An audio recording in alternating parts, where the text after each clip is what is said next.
Hola a todos y todas, bienvenidos a un nuevo capítulo de nuestro programa Las Cartas sobre la Mesa.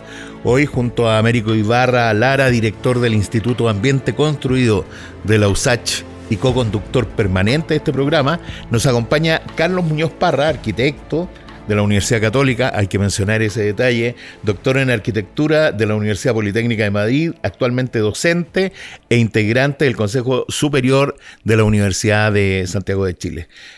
Carlos ha ejercido como arquitecto en Chile, España y Canadá, se desempeñó por cerca de 10 años en altos cargos en el Ministerio de Vivienda, donde dentro de otros, fue secretario regional ministerial de la región de O'Higgins, razones que lo transforman en un invitado de lujo para nuestro programa. Bienvenido, Carlos. Muchas gracias, gusto de saludarlo esta mañana, cálida.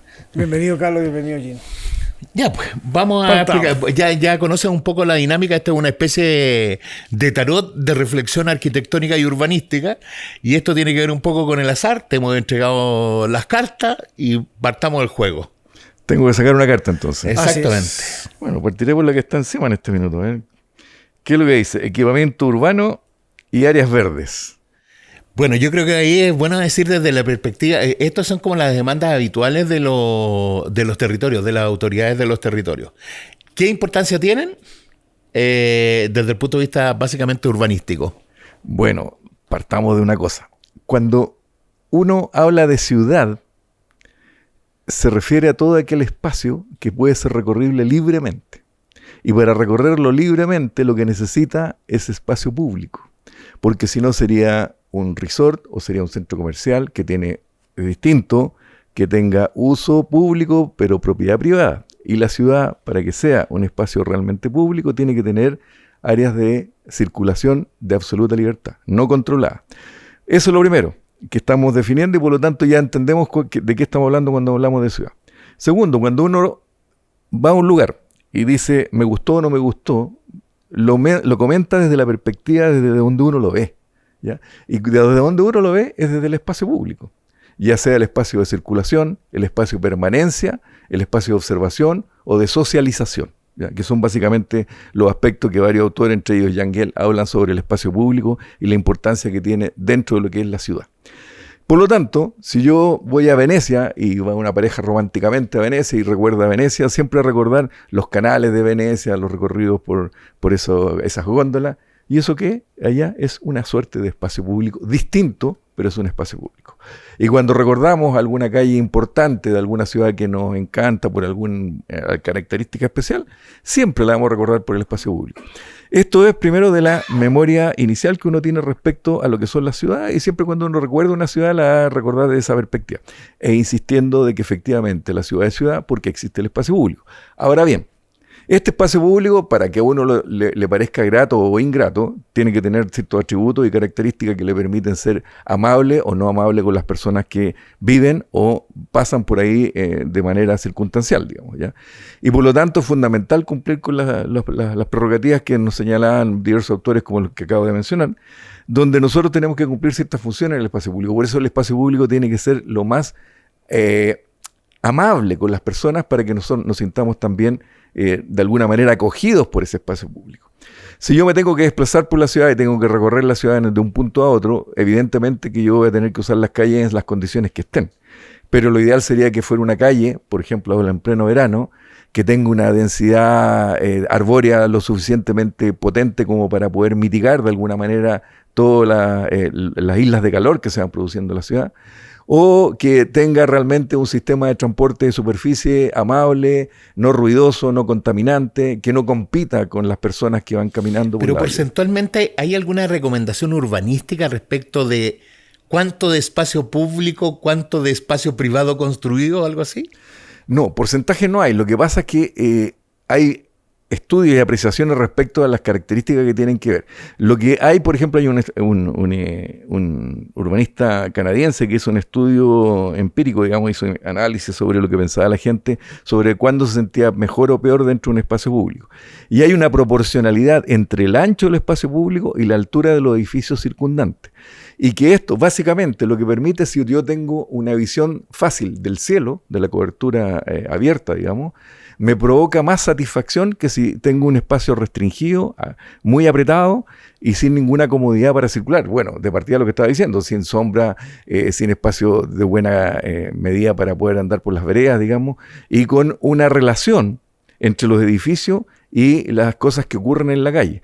Porque es muy distinto tener un edificio donde hay una interacción con la calle a uno no que es cerrado, digamos, por ejemplo, un muro, donde hay muro por los dos lados y yo pasaría tipo 11 de la noche con todo oscuro y eso sería una boca de lobo, digamos, y puede pasar cualquier cosa. En cambio, cuando hay más gente circulando, que ahí nos metemos con la Jane Jacobs, que fue una periodista, más encima ni siquiera era urbanista, que criticó duramente al arquitecto del modernismo cuando construían la ciudad para el auto y no para las personas, y por lo tanto las hacían muy cerradas las calles sin interacción entre los edificios y las personas que circulan por la calle, y por lo tanto había poco control de la ciudad, no había control urbano. Pero aquí voy a poner el caso Santiago, porque el caso de las realidades regionales son otras, pero pongámonos en Santiago. ¿Cómo un alcalde, ¿no es cierto?, o cómo conviven distintas dimensiones comunales en una región como la nuestra, con visiones de autoridades políticas distintas, con perfiles demográficos distintos, ¿no es cierto?, y con intereses obviamente distintos en una región tan grande como esta, donde espacios públicos van a estar definidos por la forma en que el alcalde mire el problema, digamos. Exactamente, pero bueno, el alcalde tiene una herramienta fundamental, digamos, para poder tomar decisiones y que puede sentir la colaboración directa del Ministerio de la Vivienda y Urbanismo a través de la Secretaría Regional Ministerial de la zona donde esté. Porque el instrumento que le permita a él tomar ciertas decisiones en diseño, planificación y gestión urbana, no solamente el diseño, sino que la gestión, es el plan regulador comunal, ¿ya? Y él en dadas circunstancias dice, no, pues ya el plan regulador está aprobado y se demora tanto una vez, bueno, ahora iba a haber unas modificaciones para que se ajusten los tiempos, pero siempre se puede mejorar el plan regulador, o sea, siempre es perfectible. Los planes reguladores no son una roca que no se puede tallar, sino que son un instrumento base donde uno lo puede ir acotando y adaptando a los requerimientos y necesidades de la comunidad para tener una mejor calidad de vida. Bueno, por lo tanto, el alcalde, teniéndose esa herramienta y convenciéndose de que es una herramienta útil, puede trabajar en coordinación con la Secretaría Regional Ministerial de Vivienda respectiva para poder tomar decisiones que van a ir en beneficio directo de la comunidad. ¿Y eso qué le permite? Establecer anchos de calle, le permite establecer altura de edificio, el uso mixto de la ciudad o no mixto de la ciudad, porque eso va a ser muy radical en términos de los usos que va a tener. Y yo les pongo el siguiente ejemplo, que ese alcalde le puede pasar de que una zona de esa comuna es absolutamente, que yo lo estoy pensando, porque lo estoy imaginando, no lo voy a mencionar para no perjudicar a nadie, digamos, que está convertida solo en una zona de educación superior. Y dice, ¡oh, qué fantástico! Tener una ciudad que tiene 16 manzanas de educación superior. Maravilloso. Piensen ustedes en Santiago y se van a dar cuenta de varias que hay acá. Pero díganme ustedes qué pasa después de las 8 de la noche en esas manzanas. Cuando ya los estudiantes se fueron, los profesores no están, se cierran los centros universitarios, ¿qué es lo que pasa ahí?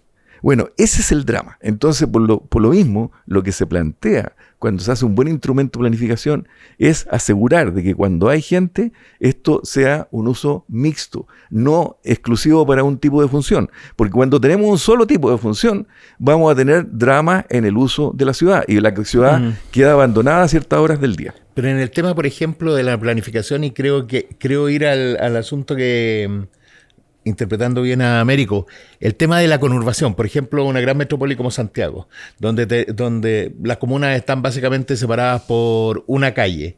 El tema de los planos reguladores comunales no necesariamente conversan con el del vecino. Y respecto de eso, si esa afirmación es positiva, es verdadera, mi pregunta es, ¿la planificación regional del territorio es la clave para solucionar estos impases? Evidentemente, bueno, además existe otro instrumento, porque efectivamente cuando hay zonas metropolitanas, se llaman aquellas que tienen más de 500.000 habitantes, como el caso de Santiago, y tenemos el caso de Valparaíso y de Concepción, que son las 3 metropolitanas actualmente en el país por la población que tenemos, existe el instrumento clave, que es el plano regulador metropolitano, que es el que permite coordinar todos los instrumentos de planificación comunales, porque si no sería un caos esta cosa, ¿no? Tenemos que ver cuáles son las avenidas importantes, las conectoras, los parques intercomunales, todo lo que significan los usos, las características y prioridades de cada comuna, porque no todas las comunas hacen lo mismo, digamos. Hay algunas que tienen más una vocación, por decirlo así, residencial, otra tiene una vocación un poco más comercial, otra tiene una vocación más de entretenimiento, no sé. No es que sea lo único, pero más vocación de eso. Y eso hay que verlo cómo lo podemos relacionar entre los distintos espacios que nos vamos generando a través de la ciudad, a partir de este instrumento de planificación mayor que es el Plan Regulador Metropolitano. Y esto nos permite generar esto. Lo que había y lo que se está mejorando, y todavía no lo tenemos, y que en otros países como en Inglaterra lo tenían, la figura de lo que es el alcalde mayor, ¿ya? Porque si tenemos aquí no sé cuántos, 35, 40 alcaldes, los que sean, es un caos, porque cada alcalde va a querer lo mejor para su comuna, pero no le va a interesar un poco lo que pasa al lado. Entonces eso nos genera problemas. Entonces la figura que existía afuera, por ejemplo en Inglaterra le estoy hablando, existía el cargo de alcalde mayor, que era el que tenía como la contingencia de introducir e inducir a que los demás alcaldes se coordinaran para generar cierto tipo de intervenciones que fueran en beneficio de la comunidad. Pero esto debiera ser obligatorio porque bueno, aquí han habido casos, por ejemplo, que nos han comentado el tema de los cambios de las autoridades cada cierto periodo. Por ejemplo, ciclovías que una comuna había diseñado en conjunto con otras, ¿cierto? Y que quedan a medio andar porque se le ocurre al alcalde recién electo o recién asumido, no sé, cambiar el ancho, etcétera. Bueno, ahora eso se está modificando, digamos, por eso estaba comentando que esto es una cosa nueva. Creo que llevamos 2 o 3 elecciones de gobernador regional, por ejemplo, y con los cores respectivos. Antes eran designados y eran los intendentes nomás y tenían una visión bien específica. Ahora el gobernador regional está cumpliendo una suerte de alcaldía mayor, no la tiene todavía, pero la cumple porque tiene una suerte de parlamento también, que es el core, y que le permite ordenar todo esto a través del instrumento de planificación mayor y coordinar a los alcaldes para que no vaya a pasar eso, porque efectivamente, como bien dice, esto de tener elecciones cada 4 años y que van cambiando la autoridad y que pueden tener intereses distintos, hay una cosa mayor, así como en el sistema nacional están las decisiones de gobierno, están también las decisiones de Estado. Y en este caso, en el ámbito de las conurbaciones, como tú mencionabas, y en el ámbito de la ciudad en general, también están las decisiones de gobierno, o sea, los alcaldes, pero también tienen que haber una de Estado, que es la que gobierna, en este caso, los gobiernos regionales, a través de los cores, donde van planteando una suerte de línea de acción común para todas y todas las comunidades. Déjame llevarte a otro plano, porque cuando tú hablas de los gobiernos metropolitanos, estás pensando en gobiernos, en áreas territoriales que tienen más de algún municipio, 3, 4, 5, 6. ¿No? Entonces, cuando uno se va y piensa en la división político-administrativa del país, sostiene que las comunas, ¿no es cierto?, como división más básica, más local, lo que tienen que hacer es servir a ese ciudadano o a ese contribuyente y satisfacerle todas sus necesidades. Estoy pensando en comunas como Villalegre, San Javier, ¿no es cierto?, comunas que son más bien urbanas, que las separo de estas más bien metropolitanas, aun cuando las metropolitanas también como comunas debieran servirse. ¿Cómo enfrenta, ¿no es cierto?, o debería enfrentar la autoridad local el problema comunal para resolver los problemas de educación, salud, espacio público, áreas verdes, etcétera? ¿Cuál es tu mirada a eso? Insisto sobre la vocación. Yo soy de una región que es más bien así, que no es de metropolitana. Yo soy de la región de O'Higgins, a mucha honra. Y puedo decir que, por ejemplo, viéndolo ahí, porque me tocó ejercer como Seremi Vivienda allá, uno de los puntos importantes del gobierno regional en estos casos es también coordinar las vocaciones de cada una de las comunas, porque hay unas más grandes, unas más pequeñas. Y voy a poner un ejemplo pero muy práctico. Por ejemplo, los hospitales. Si tenemos 35 comunas, y tenemos un hospital regional basado, en este caso, en la comuna de Rancagua, que es el más grande que hay, y que cumple y atiende todos los tipos de demanda y requerimientos de la población en materia de salud. No puedo tener un hospital de las mismas características porque la masa crítica no me da tampoco para tener uno simultáneamente en Pichilemu, por ejemplo, o en su defecto en Santa Cruz. Pero sí tengo que ver qué puedo complementar y tener las primeras atenciones y empezar una coordinación. Lo menciono el tema de la salud porque es el tema como muy recurrente, pero esto puede pasar también en los temas educativos. Por ejemplo, hace poco se creó la Universidad de O'Higgins en esa región y no todas las comunas van a tener una sede de la Facultad de Derecho para poder atender los requerimientos de la evaluación. Entonces, ¿qué es lo que se hace? Que cada comuna, con su población, con sus características, sus orientaciones productivas, va a tener una función o una vocación. Y esa es función del gobierno regional, a través de su gobernador que la preside, y los representantes de los distintos distritos, de poder ir planificando. Por eso que es tan importante la planificación territorial, porque no solamente es una cuestión de dividir el territorio en una cuestión político-administrativa o en distritos electorales, que es una brutalidad, más porque nos cortan regiones que, volviendo al mismo ejemplo, que tenemos el caso de allá, que tenemos una zona que es altamente productiva en temas vitivinícolas y frutícolas. otra que tiene más características mineras, por ejemplo, y así. Entonces, nosotros, si estamos cortando esto de una manera que no es coherente con los sistemas productivos, con la capacidad de la gente de organizarse en torno a una forma de vivir, estamos complicando en lugar de ayudar. Entonces, bueno, me tocó escribir con un colega, Matías Yecón, que hace algunos años, un libro que hablábamos sobre esto, que es El territorio en 4 miradas, porque no hay que mirarlo solamente de la perspectiva de las vocaciones particulares de cada uno, sino de cómo es la coherencia de esto y cómo lo relacionamos con el aspecto geográfico. Porque, por ejemplo, las cuencas hidrográficas son súper importantes, sobre todo en el sistema productivo, ¿ya? Y si lo vemos desde el norte hasta el sur, aunque las cuencas en el norte pueden ser más separadas, pero nos configuran valles transversales que a la larga constituyen asentamientos humanos y que son zonas productivas y con ciertas características y vocaciones. Y esto también lo podemos ir traspasando a todo el territorio nacional. Y esto es una forma más coherente de organizarlo. Bueno, y eso es función de los gobiernos regionales para también hacer coherentes sus territorios respecto a la característica geográfica del mismo para poder desarrollarlo de la mejor manera. Carlos, tenemos que hacer una breve pausa, pero te quiero dejar planteada una pregunta, que volvemos un poco a lo mismo. Sí, la sí. vocación que puede tener una comuna en términos productivos y versus la vocación que ve el gobierno regional pueden necesariamente no coincidir. Me refiero, hoy una comuna vitivinícola querrá su alcalde ser el desarrollo, generar un tema de desarrollo tecnológico y construir data center. Y no tiene nada que ver como con la decisión del GORE. Siempre hay una dicotomía. Te lo dejo planteado para ver si lo podemos resolver al regreso de esta pequeña pausa.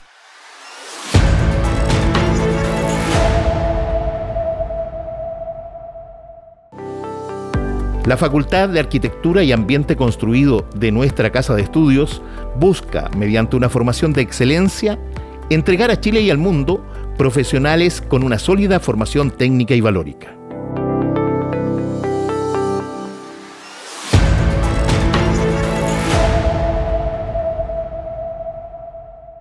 Ya de regreso en las cartas sobre la mesa, conversando con Carlos Muñoz Parra, arquitecto y doctor en arquitectura.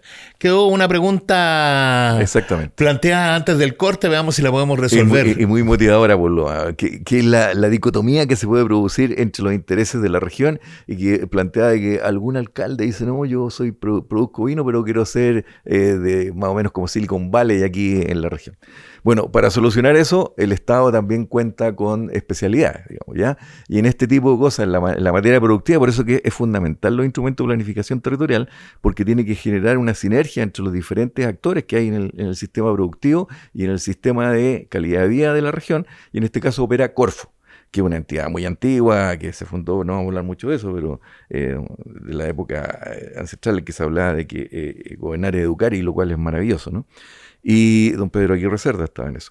Bueno, y lo fundamental que tiene esto es que cuando se crean este tipo de instituciones, voy a hablar específicamente del caso de la Corporación de Fomento de la Producción, porque en el caso, vuelvo al ejemplo. ¿Pero cómo se resuelve? ¿Por qué lo resuelve? Porque se plantean mesas y se plantean programas que tienen, por ejemplo, la Corfo, que trabajan en coordinación con el gobierno regional. ¿Y qué es lo que dice? Ya, en el Valle de Colchagua, ni siquiera en una comuna, en el Valle de Colchagua, que tiene una vocación vitivinícola, y todo lo relacionado con el enoturismo y todo lo de esto. Pero, ¿qué es lo que quiere la gente? Entonces, ¿qué es lo que se hace? Mesas de trabajo, no se le impone a las comunas lo que tienen que hacer.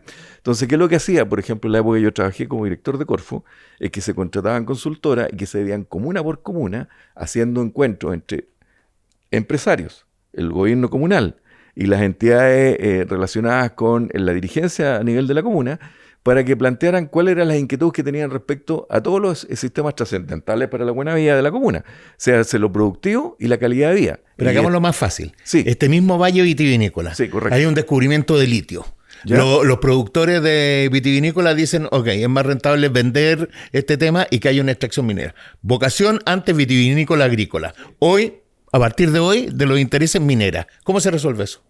Insisto, por eso que hay especialistas que te dicen, ya, hagámosle la prueba, o sea, me parece válido lo que hay litio, hagamos la prueba, veamos a 10 años qué es lo que pasa, qué es lo que más... ¿Qué tiene más valor económico? Tiene más valor, exactamente, o sea, cuál es la proyección de la producción, digamos. Yo, Carlos, te quiero sacar del drama productivo local, ¿no? Te quiero llevar a otros temas, porque efectivamente la Corfo juega un rol fundamental en esto, hay una orientación vocacional. Pero toquemos otros temas que están en estas cartas sobre la mesa, ¿no? Salud, educación. Y yo te pediría que entráramos en ese juego. Saco otra. Saque otra. Me voy a meter en un ámbito. Vivienda, me gusta mucho ese tema. Un tema muy coyuntural en este minuto. ¿Qué quiere que hablemos de la vivienda, maestro? No, aquí hay problemas claves, pues, el cumplimiento de las metas, de los compromisos, tipos de solución habitacional, el modelo de gestión habitacional. Bueno, ¿Cuál es el óptimo? La estandarización de la vivienda sin respetar la pertinencia regional necesariamente. Y sin ir más lejos, te voy a poner dos temas que hoy día están candentes. El incendio, la solución del incendio de Valparaíso y la solución que vamos a enfrentar en el incendio en el sur. Las preguntas abarcan como que hacer una enciclopedia de cosas en realidad. Pero voy a ser muy específico, no. Simplemente, la estandarización ya no es tal. ¿Ya? Ahora es simplemente los recursos y cada región planifica y proyecta sus propuestas habitacionales en relación a las características propias. Eso existió hasta fines de los 90, principios de los 2000, donde la cantidad era muy relevante y lo que se hacía era tratar de producir muchas cosas. Lo digo como actor también en ese proceso. Ahora eso está controlado. El tema ahora tiene que ver un poco más bien con la calidad de uso y goce del producto, en este caso la vivienda. Porque la solución, si lo pensamos desde la perspectiva solamente de la propiedad, ¿ya? Y cuando vemos los desafíos que el gobierno se plantea, 260.000 unidades en 4 años, y uno saca la cuenta y dice, hasta en el gobierno Frei Montalva, estamos hablando de los años 70, se hacían esa cantidad de viviendas, por lo menos al principio. Y después llegó el gobierno Allende y en el año 72 se hicieron 72.000 unidades, digamos. O sea, si es por número, estamos en un problema. Pero el problema va más allá. No es lo mismo una vivienda que se denominó solución habitacional, que había en los años 60, 70 y los 80, ni vamos a hablar, pero 60 y 70, cuando se hacían viviendas con conciencia, digamos. Eran muy disímiles las características y por lo tanto había unas que eran más bien soluciones habitacionales y bueno, no cumplirían ninguna de las exigencias que podría tener una vivienda de calidad. Lo que pasa ahora es que las viviendas que se están haciendo, si ustedes las revisan, el otro día veía un programa en la televisión de un arquitecto que hace visitas a terreno, digamos, y ve las casas y estaba sorprendido y dijo, y estas viviendas son sociales. Y fue a entrevistar a la gente y no se convencía. Y claro, ¿por qué? Porque ahora el estándar de la vivienda social es altísimo comparado con lo que teníamos al principio. ¿Qué implica esto? Que no es lo mismo ahora construir 70.000 viviendas en un año que construirla en el año 60 o los 70.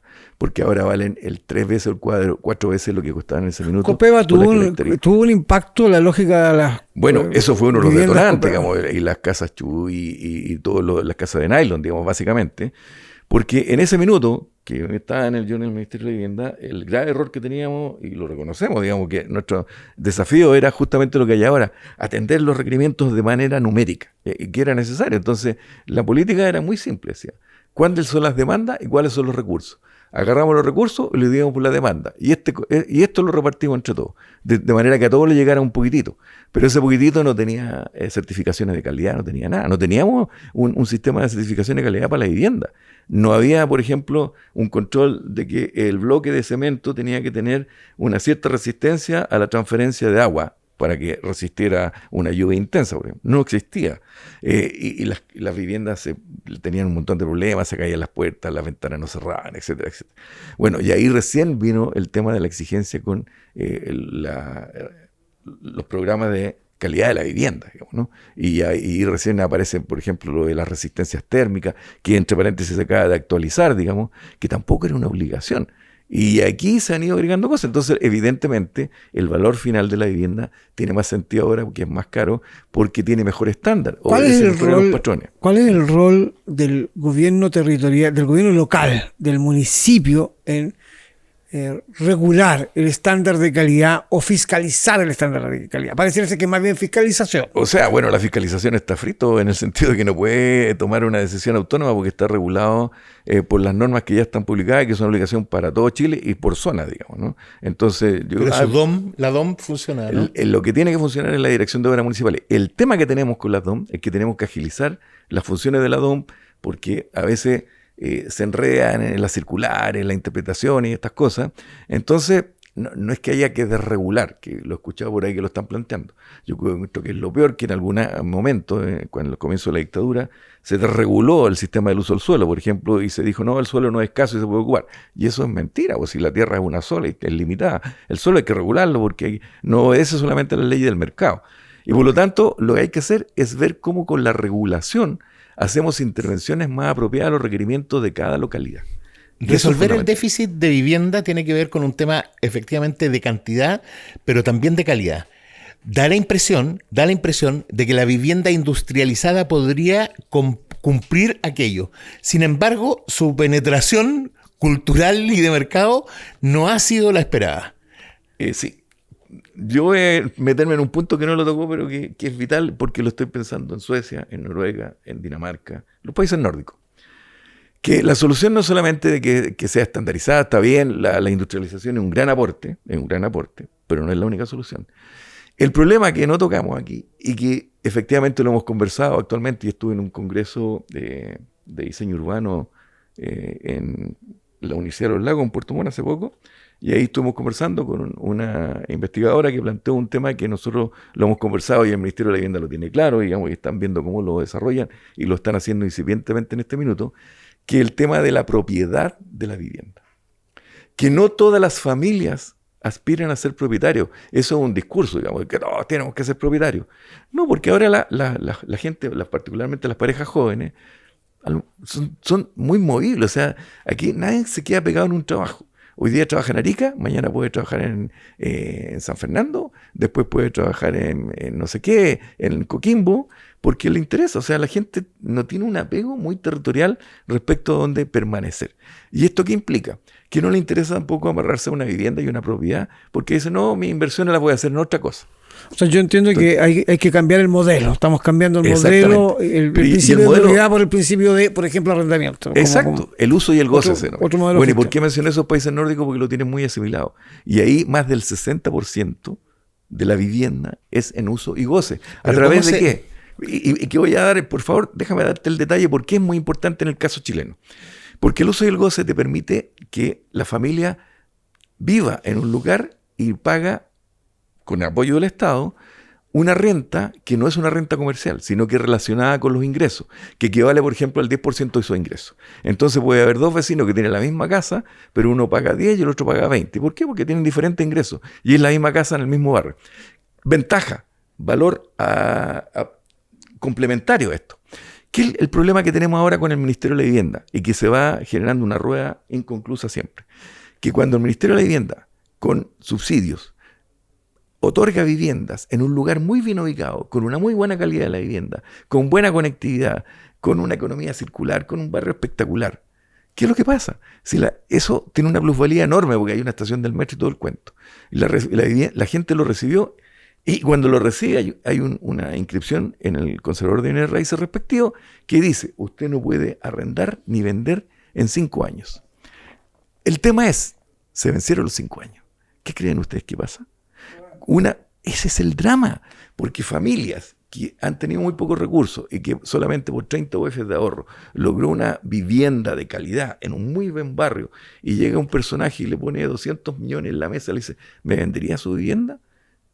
El tipo queda tiritando, pues, porque dice, 200 millones, con 100 me compro otra casa en otra parte y me quedan 100 para hacer lo que quiera, no voy a dar detalles, pero hacer lo que quiera. Bueno, y eso se convierte al final en otro drama y un problema, porque al Estado le cuesta una enormidad en dinero y en búsqueda encontrar sitios realmente bien ubicados dentro de la ciudad para tener que la gente más vulnerable también tenga acceso a conectividad y equidad en el territorio, que es uno de los problemas, por ejemplo, que tiene el área metropolitana de Santiago, que es una de las ciudades más inequitativas en el territorio. Pero ¿cómo hacemos culturalmente para las personas que tienen 55 y más años? No, que el tema sueñen con la casa propia. Pero si esto no es una ley obligatoria, esto es voluntario, pero es una oportunidad. Entonces la oportunidad radica en lo siguiente, que cuando el Estado compre y construya vivienda, la haga con uso y goce. Y cuando el Estado solamente doble el subsidio y la persona elige y compra, lo haga solamente así. Entonces eso diferenciaría y siempre estaría la posibilidad de ser propietario o eventualmente uso y goce. Déjame llevarte, como los tiempos nos matan en este programa o en los programas como este. Saque otra carta, por favor. Madre mía, me está poniendo la soga al cuello aquí. Transporte y conectividad. Bueno, puros temas bonitos aquí, ¿no? ¿Ya? Bueno, el transporte y la conectividad, ¿qué quiere que le diga? Que estaba siguiendo la línea de lo que estabas conversando. Estamos en lo mismo. Sí, una buena ciudad tiene que estar muy bien conectada. Digamos, por ejemplo, el caso de la nueva Alameda aquí en el área metropolitana, digamos. Y alguna gente alegando, ¿y por qué le dan ciclovía y preferencia a los buses y los autos? No, porque ese es un objetivo, es una política de Estado. En Europa ya se está planteando. La prioridad la tiene el peatón, primero. Segundo, los medios de transporte no motorizados, le hace bicicletas. ¿Ya? Tercero, el transporte público colectivo. Y cuarto, recién, el transporte privado. Para desincentivarlo, porque efectivamente, si hacemos calles más anchas, con más estacionamiento, todo, evidentemente va a seguir aumentando el parque automotriz y va a ser imposible circular por las calles. Entonces, ¿qué es lo que hay que hacer? Mejorar el transporte público, y que aquí se está haciendo. Tenemos la flota de buses eléctricos más grande que hay en el mundo después de China, en una ciudad capital, ¿ya? Eso es fantástico. Yo paso por las calles y veo estos buses que además tienen una campanita para escucharlo, porque son tan silenciosos que si uno no se daría cuenta que están pasando por el lado de uno. Eso es como lo anecdótico. Pero lo bueno que tiene esto, que efectivamente nos permite mejorar la conectividad en las ciudades, intraciudades o interciudades también, con el mejoramiento del transporte público. Estamos mejorando las conectividades a través del tren. Tenemos un tren de alta velocidad, bueno, para América Latina es importante, no es el de broma, pero 160 kilómetros por hora va a llegar a Chillán, fantástico. Y aquí tenemos los de mediano y de largo alcance, digamos, podemos recorrer a Huina, a Rancagua, San Fernando. Y después a Melipilla. Se está haciendo el Melipilla, se está haciendo el del norte. Ese va a ser tu sueño. Bueno, y lo otro es que esto, ojo, no está centralizado, porque esto se está haciendo también en la zona norte, se está haciendo en la zona sur. Y, por ejemplo, se mejoraron ya el único ramal activo que tenemos a Constitución con la compra de nuevos carros. Pero, por ejemplo, la inversión en infraestructura estatal o de empresas del Estado, como por ejemplo el tren de Melipilla, supone que hay una alta cantidad de suelos disponibles para vivienda que van a estar bien conectados. Entonces la pregunta es, ¿el Estado debiera, antes de presentar el proyecto del tren, comprar suelos para después instalar el suelo y dar la plusvalía, o al revés, pagar el quíntuple después que esté el tren construido? O sea, yo creo que el Estado debería hacerlo primero, de todas maneras, pero no tiene los recursos, pero puede hacer las dos cosas simultáneamente. Porque también es bueno que haya plusvalía y que el privado decida que hacer inversiones, pero el Estado también puede asegurarse con buenas inversiones. Y efectivamente, una de las cosas importantes cuando que está la información privilegiada, que ten cuidado con eso. Por ejemplo, cuando se construyen las estaciones del metro, que las plusvalías se disparan, el Estado eso lo sabe y puede controlarlo si quisiera. Si quisiera. Tiene las lucas. Ya, porque voy a hacer por acá y primero compro lo que me interesa. Perfecto. Bien. Carlos.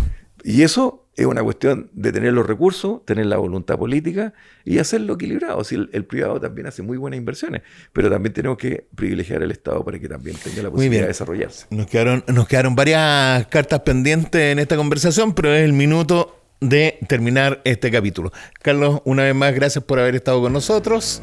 Américo. Y habrá una segunda oportunidad. Amigas y amigos, nos vemos en un próximo capítulo de Las Cartas sobre la Mesa.